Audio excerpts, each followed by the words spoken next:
Dating ng panunubos, tagapagligtas natin, tuwirin mga landas, mga alitan ay tapusin, sapagkat si Kristo'y darating.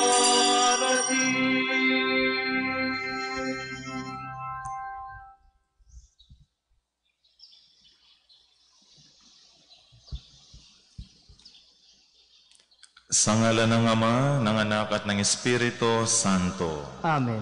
Ang pagpapala ng ating Panginoong Jesucristo, ang pag-ibig ng Diyos Ama, at ang pagkipagkaisa ng Espiritu Santo, naway sumainyong lahat. At sumayin niyo rin. Mga kapatid, nagkakatipon tayo sa banal na misang ito upang tayo maghandog ng mga papurit pasasalamat sa Diyos sa lahat ng mga biyaya na pinagkaloob niya sa atin, lalo tigit ang biyaya ng buhay at ang biyaya ng pananampalataya.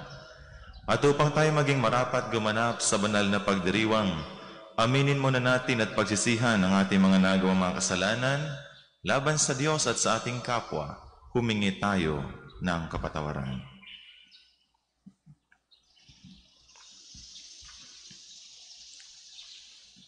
Tayo pong lahat, inaamin ko sa makapangyarihang Diyos at sa inyo mga kapatid, na lubha akong nagkasala sa isip, salita at sa gawa, at sa aking pagkukulang. Kaya isinasamo ko sa mahal na Birheng Maria, sa lahat ng mga anghel at mga banal, at sa inyo mga kapatid, na ako'y panalangin sa Panginoong ating Diyos. Kaawaan tayo na makapangyarihang Diyos, patawarin tayo sa ating mga kasalanan at patnubayan tayo sa buhay na walang hanggan. Amen. Panginoon, kaawaan mo kami. Panginoon, kaawaan mo kami. Kristo, kaawaan mo kami. Kristo, kaawaan mo kami. Panginoon, kaawaan mo kami. Panginoon, kaawaan mo kami.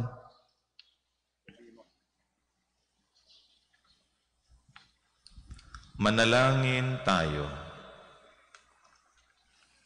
Ama naming makapangyarihan, niloob mong sa pagdating ng iyong anak ay matubos ang sangkatauhang nakita mong sa kamatay ay nasadlak. Ipagkaloob mong ang mga nagdiriwang sa kanyang pagkakatawang tao na may kapakumbabaan at katapatan ay maging dapat na makasalo sa manunubos naming ito, na siyang namamagitan kasama ng Espiritu Santo magpa sa walang hanggan. Amen. Amen.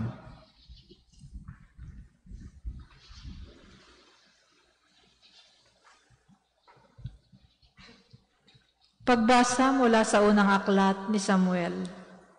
Noong mga araw na iyon, nang maawat na si Samuel, dinala siya ng kanyang ina sa templo sa Silo. Nagdala pa siya ng isang torong 3 taon, 36 na litrong harina at isang pitsil na alak. Nang maihandog na ang baka, dinala nila kay Eli ang bata. Sinabi ni Ana, "Kung natatandaan ninyo, ako po yung babaeng tumayo sa tabi ninyo noon at nanalangin sa Panginoon. Idinalangin ko sa kanya na ako'y pagkalooban ng anak, at ito po ang ibinigay niya sa akin. Kaya naman po, inihahandog ko siya sa Panginoon upang maglingkod sa kanya habang buhay." Pagkatapos nito, nagpuri sila sa Panginoon. Ang salita ng Diyos. Salamat sa Diyos. Ang tugon sa Salmo, Diyos kong tagapagligtas, pinupuri kitang wagas. Diyos kong tagapagligtas, pinupuri kitang wagas. Pinupuri ko kayo poon dahil sa kaloob ninyo sa akin. Pinagtatawanan ko ngayon ang aking mga kaaway, sapagkat iniligtas ninyo ako sa kadustaan. Diyos kong tagapagligtas, pinupuri kitang wagas. Nagapin ninyo ang mga makapangyarihan at pinalalakas ninyo ang mahihina. Kaya ang dating mayayaman ay nagpapaupa para mabuhay. Masagana ngayon ang dating maralita. Ang dating baog nagsilang ng mga anak, at ang maraming supling ay sa lungkot nasadlak. Diyos kong tagapagligtas, pinupuri kitang wagas. Kayo poon ay may kapangyarihang magbigay o bumawi ng buhay. Maaari ninyo kaming patayin, maaari ring buhayin. Maaari ninyo kaming payamanin o paghirapin. Maaari ring ibaba o itaas. Diyos kong tagapagligtas, pinupuri kitang wagas. Mapadadakilan ninyo kahit ang pinakaaba, mahahango sa kahirapan kahit ang pinakadukha.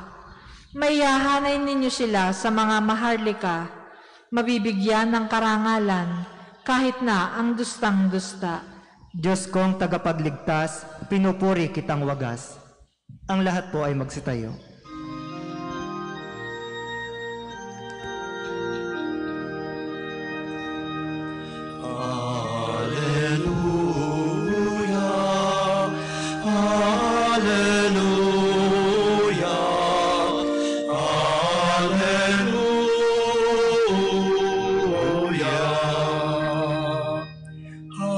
Batong panulukang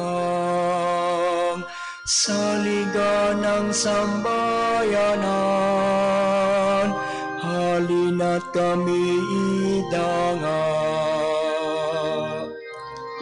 Hallelujah, Hallelujah, Hallelujah.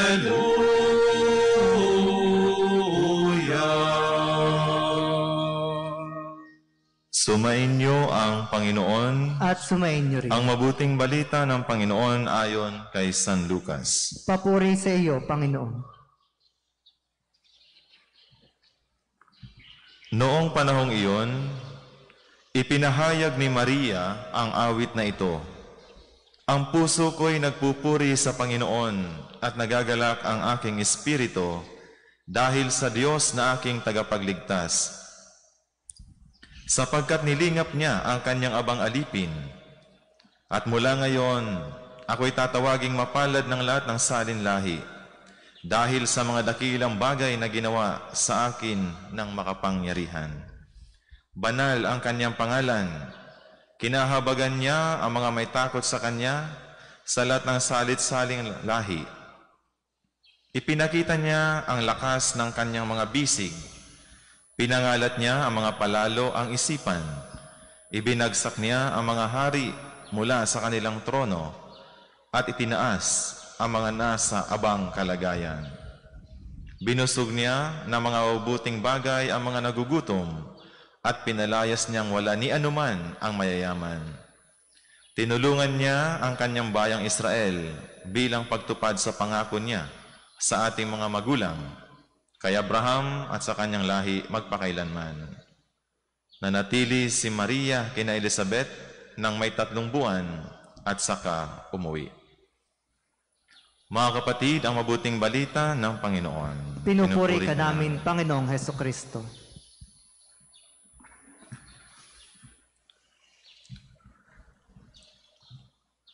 Sa inyo pong lahat, magandang at welcome po dito po sa Pambansang Dambana at Parokya ni Santo Padre Pio. At gayon din po sa mga deboto ni Padre Pio na nakaantabay po sa atin ngayon sa pamamagitan ng FB Live, yaong mga nasa kanilang tahanan, at gayon din po sa mga deboto ni Padre Pio na nasa abroad na nakaantabay po sa atin sa pamamagitan ng live streaming. Magandang umaga, magandang gabi o magandang tanghali po sa inyong lahat. Mga kapatid, napakinggan po natin sa Ebanghelyo na kung saan si Maria ay umawit ng papurit pasasalamat sa Diyos o yung tinatawag nating Magnificat. Kaya nga mga kapatid na kung saan ang napakinggan po natin na mabuting balita at gayon din po ang unang pagbasa, ito po ay tungkol sa kwento o sa istorya ng mga taong nabiyayaan ng Panginoon at ngayon sila ay nagpapasalamat sa Diyos. Katulad sa unang pagbasa na kung saan si Ana ay dumulog sa ating Panginoon dahil sa hindi siya magkaanak. At dahil sa kanyang pagdulog sa ating Panginoon, tinugon ng Diyos ang kanyang panalangin at siya'y pinagkalooban ng anak na si Samuel. At gayon din sa mabuting balita nating napakinggan na kung saan si Maria, sa kanyang awit, ang puso ko'y nagpupuri sa Panginoon, nagagalak ang aking espiritu dahil sa Diyos na aking tagapagligtas, sapagkat nilingap niya ang kanyang abang alipin dahil sa mga dakilang bagay na ginawa sa akin ng makapangyarihan.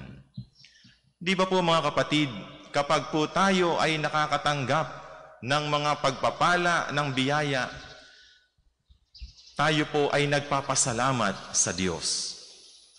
Gayon din po dito po sa National Shrine. Ang dami po ng mga dumudulog sa Panginoon sa pamamagitan ni Santo Padre Pio. May iba't ibang karamdaman, may iba't ibang mga problema. Pero kapag nagkaroon na ng kasagutan ang kanilang mga ipinapamanhik sa ating Panginoon, sila po ay bumabalik at bumabalik dito po sa dambana upang magpasalamat sa Diyos. Kaya nga mga kapatid, ang tanong sa atin, ano ang maihahandog natin sa ating Panginoon? Ano ang maibabalik natin sa Kanya? Kaya nga mga kapatid, ngayong Kapaskuhan, di ba, isa sa mga pamamaraan ng ating pagpapasalamat sa Diyos ay ang pagbibigay natin ng mga regalo, no? Lalo't na yung may mga tauhan na mga nasasakupan, nagbibigay ng regalo. Ito po ay isa lamang na paraan upang magbigay ng pasalamat. Pero ngayon, iba na, no? Yung iba, instead na regalo, ibibigay na lang, sabi, dito mo na lang i-deposito sa aking GCash o sa aking Paymaya, no? Dahil nga po sa pandemic na naranasan natin ngayon. So mga kapatid, isa sa pamamaraan ay ang pagbibigay ng regalo. Kaya nga mga kapatid, sa Ebanghelyong ating napakinggan at sa unang pagbasa, ang kanilang maibabalik sa Panginoon ay hindi mga material na bagay, sapagkat hindi naman yun kailangan ng Diyos at wala yung maidaragdag sa kanyang kaluwalhatian. Ano ang maibabalik natin sa Panginoon? Walang iba, kundi ang ating panghabang buhay na paglilingkod. Ang ating panghabang buhay na paglilingkod, anuman ang estado natin sa buhay. Tayo man ay may asawa, may pamilya, o tayo man ay mayroong mga tauhan, o tayo man ay nasa buhay relihiyoso, o pagpapari, o pagmamadre, ang maibabalik natin sa Diyos sa kabila ng mga biyaya na ito ay ang ating panghabang buhay na paglilingkod. Ikalawa, bilang pagpapasalamat natin sa Diyos, bilangin natin ang mga biyaya na ating tinanggap. Let us count our blessings. Alam niyo po kung minsan itong nakakalungkot, may mga tao na ang binibilang yung biyaya ng kanyang kapwa, yung biyaya ng iba. Pero yung biyaya na kanyang tinatanggap, hindi niya nakikita. Kaya nga mga kapatid, kung binibilang natin yung mga biyaya ng Diyos, ito po isang pamamaraan ng pagpapasalamat natin sa Diyos. Kaya kung titingnan natin sa loob ng buong taon, ano yung mga biyaya na ipinagkaloob sa atin ng Diyos, nabibilang ba natin?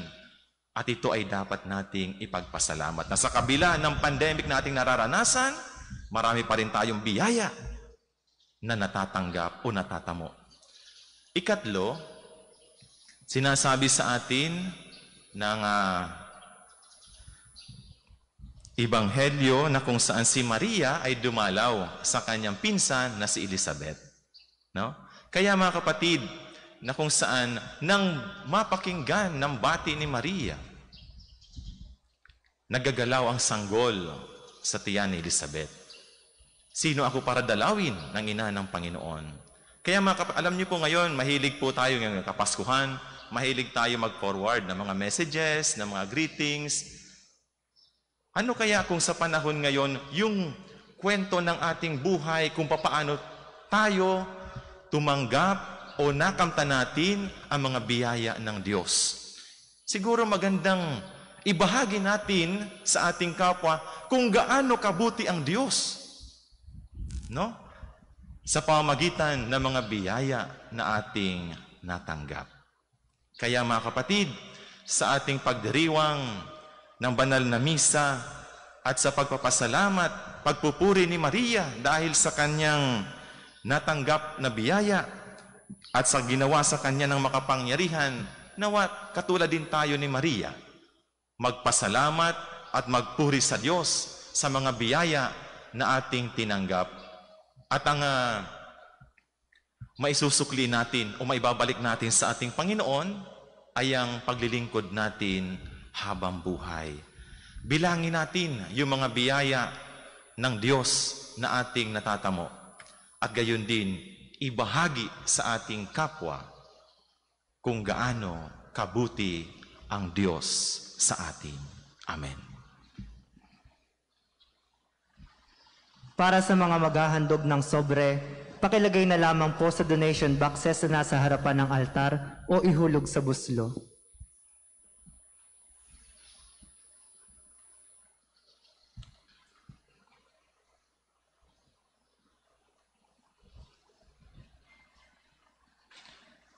Kapuri-puri ka, Diyos samang lumikha sa sanlibutan. Sa iyong kagandahang loob narito ang aming mayaalay. Mula sa lupa't bunga ng aming paggawa, ang tinapay na ito para maging pagkaing nagbibigay buhay. Kapuri-purihan po ang may kapal, ngayon at kailanman.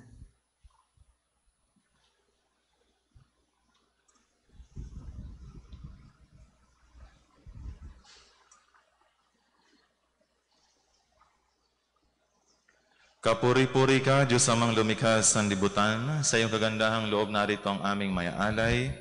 Mula sa katas ng ubas at bunga na aming paggawa ang alak na ito para maging inuming nagbibigay ng iyong espiritu. Kapuri-purihan po ang may kapal, ngayon at kailanman.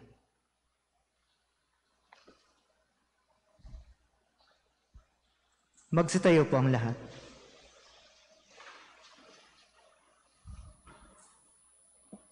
Manalangin kayo mga kapatid upang itong ating paghahain ay kalugdan ng Diyos, amang makapangyarihan. Tanggapin nawa ng Panginoong itong paghahain sa iyong mga kamay, sa kapurihan niya at karangalan sa ating pakanabangan at sa buong sambayanan niyang banal. Ama naming lumikha, dumudulog kaming may tiwala sa iyong tapat na paglingap. Ngayong inihahain namin ang mga alay sa iyong dambana, upang sa pagdiriwang naming ito, kami ay dalisayin ng pagpapala mo. Sa pamamagitan ni Jesucristo, kasama ng Espiritu Santo, magpa sa walang hanggan. Amen. Sumainyo ang Panginoon. At sumayin niyo rin. Itaas sa Diyos ang inyong puso at diwa. Itinaas na namin sa Panginoon. Pasalamatan natin ang Panginoong ating Diyos. Marapat na siya'y pasalamatan. Ama naming makapangyarihan, tunay ngang marapat na ikaw ay aming pasalamatan sa pamamagitan ni Jesucristo na aming Panginoon. Ang pagsusugo mo sa Kanya ay pinahayag ng lahat ng mga propeta. Ang pagsilang niya ay pinananabikan ng mahal na Birheng Kanyang Inang Tunay sa kapangyarihan ng Espiritong Banal. Ang pagdating na inilahad ni San Juan Bautista sa kanyang pagbibinyag. Ngayong pinaghahandaan namin ang maligayang araw ng kanyang pagsilang, kami nananabik at nanalangin lubos na makaharap sa kanyang kadakilaan. Kaya kaisa ng mga anghel na nagsisiawit ng papuri sa iyo, nang walang humpay sa kalangitan, kami nagbubunyi sa iyong kadakilaan. Santo, Santo, Santo Panginoong Diyos ng mga hukbo, napupuno ang langit at lupa ng kadakilaan mo, o sana sa kaitaasan, pinagpala ang naparirito sa ngalan ng Panginoon, o sana sa kaitaasan. Ang lahat po ay magsiluhod. Ama naming banal, ikaw ang bukal ng tanang kabanalan, kaya't sa pamamagitan ng iyong Espiritu gawin mong banal ang mga kaloob na ito upang para sa amin maging katawan at dugo na aming Panginoong Jesucristo. Bago niya pinagtiis ang kusang loob na maging handog, hinawakan niya ang tinapay. Pinasalamatan kaniya. Pinaghati-hati niya yon. Iniabot sa kanyang mga alagad at sinabi, tanggapin ninyong lahat ito at kanin. Ito ang aking katawan na ihahandog para sa inyo.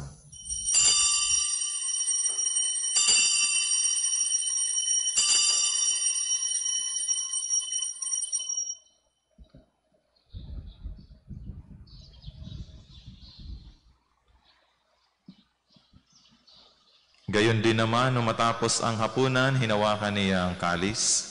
Muli kaniyang pinasalamatan. Iniabot niya ang kalis sa kanyang mga alagad at sinabi, "Tanggapin ninyong lahat ito at inumin. Ito ang kalis ng aking dugo, ng bago at walang hanggang tipan. Ang aking dugo na ibubuhos para sa inyo at para sa lahat, sa ikapagpapatawad ng mga kasalanan. Gawin ninyo ito sa pag-alaala sa akin."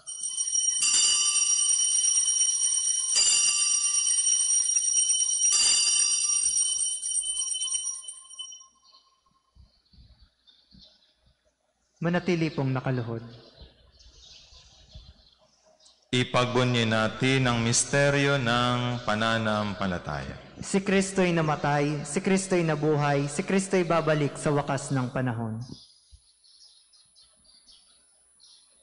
Ama, ginagawa namin ngayon ang pag-alaala sa pagkamatay at muling pagkabuhay ng iyong anak.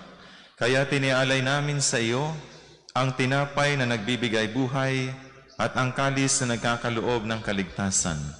Kami nagpapasalamat dahil kami iyong minarapat na tumayo sa harap mo para maglingkod sa iyo.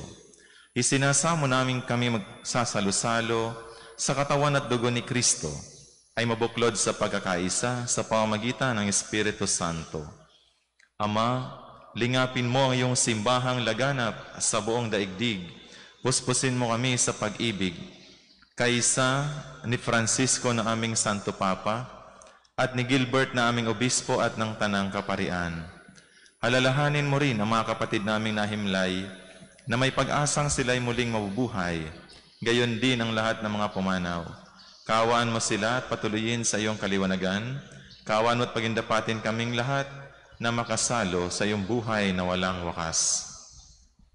Kaisa ng mahal na Birheng Maria na Ina ng Diyos, ng kanyang kabiyak na puso si San Jose, kaisa ng mga apostol at ang lahat ng mga banal na namuhay dito sa daigdig ng kalugod-lugod sa iyo. May pagdiwang nawa namin ang pagpupuri sa kararangal mo sa pamamagitan ng iyong anak na aming Panginoong Heso Kristo. Sa pamamagitan ni Kristo, kasama niya at sa Kanya, ang lahat ng parangal at papuri ay sa iyo, Diyos amang makapangyarihan, kasama ng Espiritu Santo, magpa sa walang hanggan.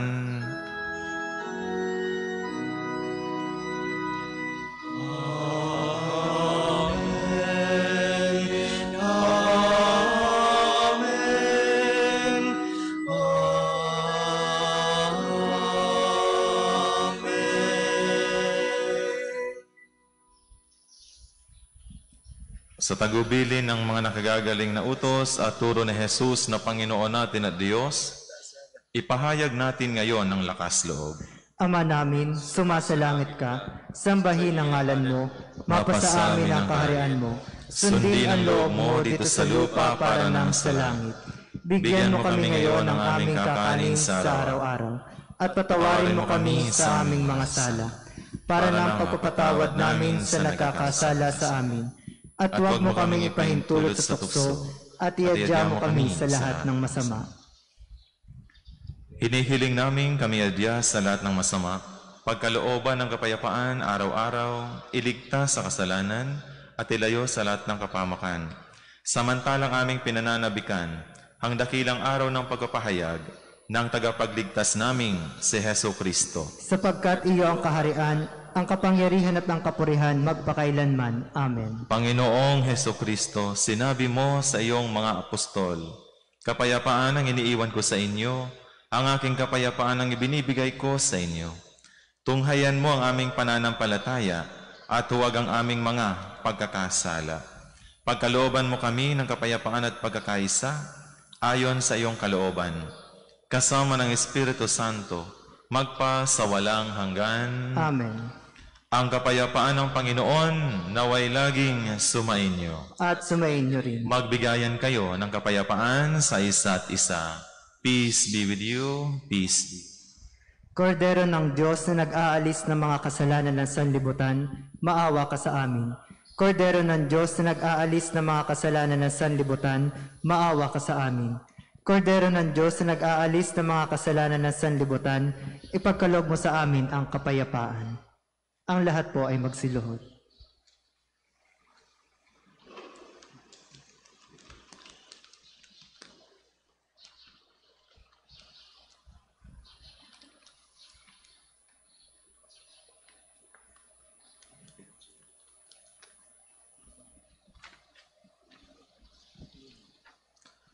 Mga kapatid, narito si Jesus ang kordero ng Diyos. Ito siyang nag-aalis ng mga kasalanan ng sanlibutan. Mapapalad tayong mga inaanyayahan sa kanyang banal na piging. Panginoon, hindi ako karapat-dapat na magpatuloy sa iyo, ngunit sa isang salita mo lamang ay gagaling na ako. Pagsangrang sa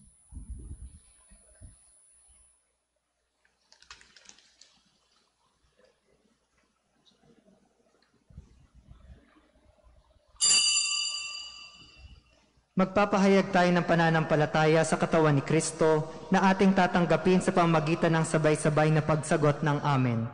Hindi na individual ang pagsagot ng Amen. ang katawan ni Kristo. Amen. Amen. Isalang-alang po ang tamang pananamit bilang paggalang sa banal na komunyon. Para sa mga tatanggap ng komunyon sa pamamagitan ng kamay, siguraduhin ang kaliwang kamay ay nasa ibabaw ng kanang kamay. Ang magkapatong na kamay ay nasa tapat ng dibdib. Matapos maipatong ang katawan ni Kristo sa ibabaw ng kaliwang kamay, kukunin ng kanang kamay ang komunyon para isubo sa bibig habang nasa harapan pa ng ministro.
Ang isasagawang second collection ay ginagamit sa patuloy na pagpapaunlad ng parokya at pambansang dambana ni Santo Padre Pio. Salamat po sa inyong handog.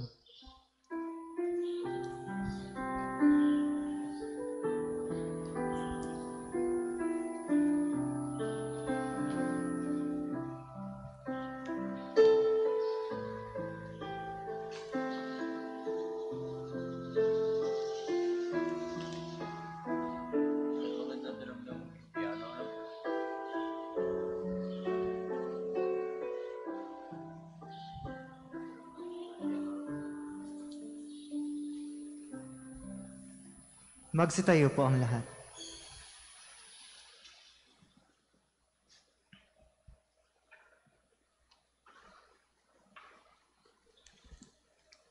Manalangin tayo. Ama naming mapagmahal, kami iyong palakasin sa aming pakikinabang upang kami makasalubong sa dumarating naming tagapagligtas na may gawang karapat-dapat para maiharap sa kapagkakamit namin ng pagiging kabilang sa mga mapalad. Sa pamamagitan ni Jesucristo, kasama ng Espiritu Santo, magpa sa walang hanggan. Amen. Para po sa mga nasa kanilang mga tahanan na hindi makatatanggap ng komunyon sa paraang sakramental, atin pong darasalin ang panalangin. Panginoong Hesus, ako ay naniniwala na ikaw ay nasa kabanal-banalang sakramento. Iniibig kita ng higit sa lahat at ninanasa kong tanggapin ka sa aking kaluluwa, sapagkat sa mga sandaling ito, hindi kita matatanggap sa sakramento. Tumuloy ka sa Espiritu sa aking puso. Niyayakap kita na para bagang naririto ka na, at inaali ko ng buong buo ang aking sarili sa iyo. Huwag mong hayaang mawalay ako sa iyo. Amen. Panalangin ng pagtitiwala kay Santo Padre Pio. O pinagpalang Santo Padre Pio ng Pietrelcina, ang santo na makabagong milenyo, ikaw ay aming kaibigan, tagapag-aliw ng aming kaluluwa at takbuhan naming mga makasalanan. Nauunawaan mo kami ng lubusan, sapagkat batid mo kung ano ang kahulugan ng pagdurusa. Sa iyo ay aming ipinagkakatiwala ang aming buong pagkatao at gayon din ang aming mga mahal sa buhay. Sa iyo ay aming ipinagkakatiwala ang aming kaluluwa upang aming makayanang batahin ang mga hirap at sakit sa aming mga puso.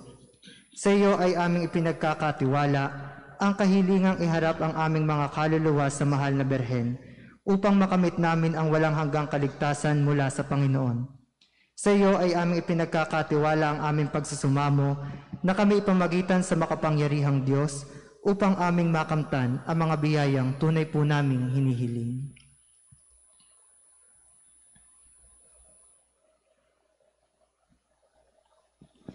Ipagsanggalang mo kami laban sa mga panlilinlang at kasamaan ng mundong ito, at higit sa lahat, ipamagitan mo po kami sa dakilang Panginoon upang sa pamamagitan ng kapatawaran ng aming mga kasalanan ay mapagsumikapan namin ang paggawa ng kabutihan.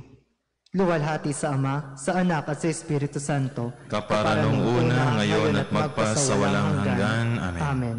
Luwalhati sa Ama, sa Anak at sa Espiritu Santo, Kapara nung una, ngayon at magpasawalang hanggan. Amen. luwalhati sa Ama, sa Anak at sa Espiritu Santo, Kapara nung una, ngayon, magpasawalang hanggan. Amen. Amen. Nananawagan po ang ating pambansang dambana sa mga taong may magagandang kalooban na nagnanais tumulong para sa mga kapatid nating lubhang nasalanta ng kalamidad. Maaari po ninyong ibigay ang inyong donasyon sa opisina o sa mga nasa pamisahan. Ating isasagawa ang blessing of religious articles upang mapanatili ang physical distancing. Hindi na po iikot ang pari upang magwisik ng holy water. Ang mga kasangkapan sa panalangin ay nabebendisyonan sa pamagitan ng panalangin na dinadasal ng pari. Mula sa altar ay dadasalin ang prayer of blessings at ang pagwiwisik ng holy water. Ang atin pong Misa de Gallo ay tuwing 4:30 ng umaga. Marami pong salamat. Ang lahat po ay magsitayo. Iyong mayroon po mga pababasbasan ng mga religious articles katulad ng rosaries, medals, capillars, larawan o mga images. Pakitaas lamang po para sa pagbabasbas.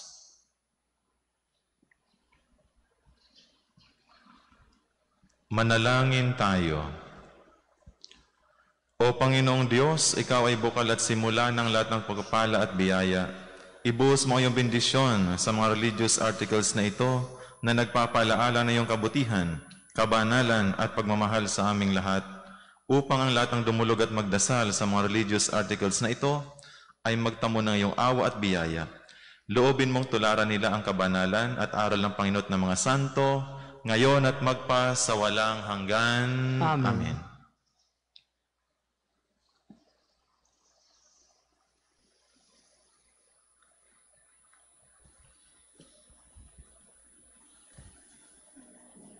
Sumainyo ang Panginoon At sumainyo rin. at pagpalain kayong lahat na makapangyarihang Diyos, Ama, Anak, at ng Espiritu Santo. Amen.